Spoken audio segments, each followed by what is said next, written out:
Welcome to संपूर्ण ज्ञान। तो बच्चों, आज हम संपूर्ण हिंदी व्याकरण कक्षा चौथी का पाठ 3 शब्द रीड करेंगे और साथ में इसके अभ्यास के प्रश्न उत्तर भी पढ़ेंगे। ओके, तो यहाँ पर देखिए बोला है, बच्चों पिछले पाठ में आपने वर्णों के विषय में पढ़ा। यहाँ वर्णों के मेल से शब्द कैसे बनते हैं यह बताया जाएगा। चित्रों के नीचे लिखे शब्दों को ध्यान से पढ़ें। तो यहाँ पर क्या है, ये चित्र है ना, और इसके नीचे जो शब्द लिखा है उसको ध्यान से पढ़े बोला। तो क्या लिखा है यहाँ पर, बगीचा। और ये चित्र है तो इसके नीचे लिखा है महिला। ओके, और ये चित्र है तो इसके नीचे लिखा है सरोवर। ओके, फिर आगे देखिए, यहाँ पर ये चित्र है तो ये इसके नीचे लिखा है रेलगाड़ी। अब यहाँ पर बोला है कि ऊपर दिए गए चित्रों के नीचे लिखे बगीचा, महिला, सरोवर तथा रेलगाड़ी शब्द कई वर्णों के मेल से बने हैं। आओ देखें कौन सा शब्द कितने वर्णों का बना है। तो यहाँ पर बोला कि आओ देखें कौन सा शब्द कितने वर्णों के मेल से बना है। तो यहाँ पर लिखा है बगीचा। तो जैसे कि पिछले लेसन में भी बताया था, ब है तो हम बगीचा कैसे लिखेंगे, ब को अगर हम तोड़ते हैं तो व के नीचे क्या लगेगा, हलंत। ब के पीछे अ की साउंड आ रही है तो अ हो गया है ना। फिर ग के नीचे कौन सी ई की है, ग को कौन सी की मात्रा लगी है, प्लस बड़ी ई की, तो बन गया ई। फिर क्या आ रहा है, प्लस च और प्लस आ, तो बन गया ये सब मिला के बगीचा। तो ये कितने वर्ण हुए आपके पास, कुल वर्ण हुए 6 वर्ण यहाँ पर। तो आगे देखिए, यहाँ पर दिया है महिला, तो वैसे ही म के नीचे हलंत लगाया, म के पीछे अ की साउंड आ रही है तो क्या है, म प्लस अ प्लस ह प्लस ही लिखा है। तो कौन सी ई की मात्रा है, छोटी ई की मात्रा है ना, तो ह प्लस ई प्लस ल के पीछे आ की साउंड है तो क्या है, प्लस आ।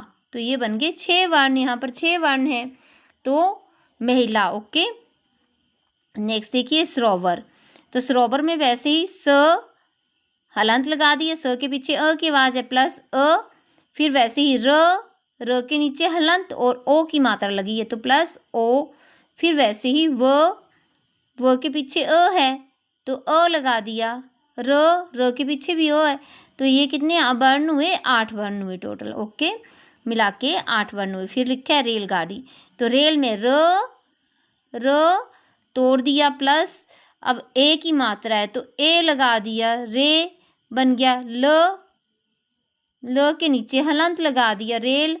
फिर पीछे किसकी आवाज़ आ रही है, अ की आ रही है तो अ लगा दिया। फिर क्या है, ग के नीचे हलंत और आ है, यहाँ पर आ की मात्रा है तो आ लगा दिया प्लस, फिर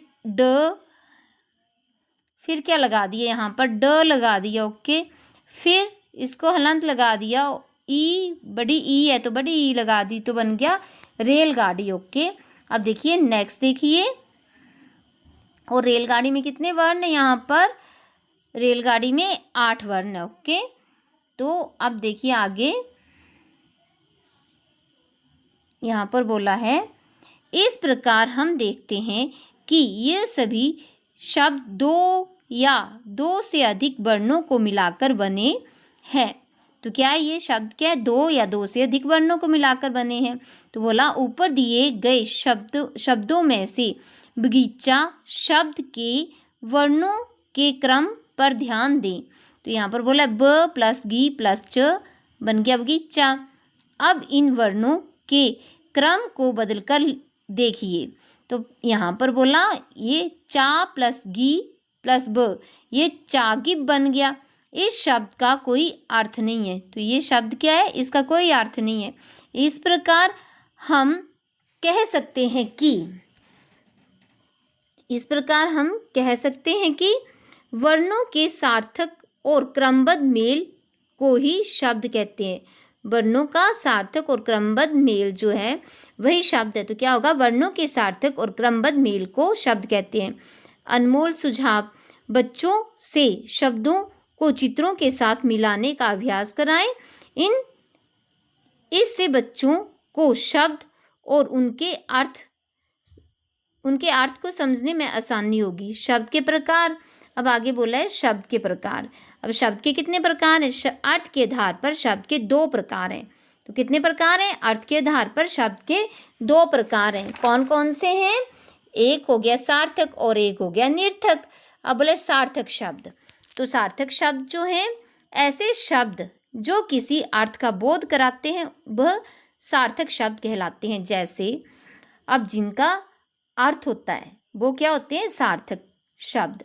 तो ऐसे शब्द जो किसी अर्थ का बोध कराते हैं वह सार्थक शब्द कहलाते हैं। जैसे हाथी, महल, सड़क, इनका क्या कोई अर्थ है ना, तो ये क्या कहला रहे हैं? सार्थक शब्द। अब बोला है आगे, सोचिए और बताइए। सोचिए और बताइए, निम्नलिखित वर्णों को सही क्रम में लिखकर सार्थक शब्द लिखिए।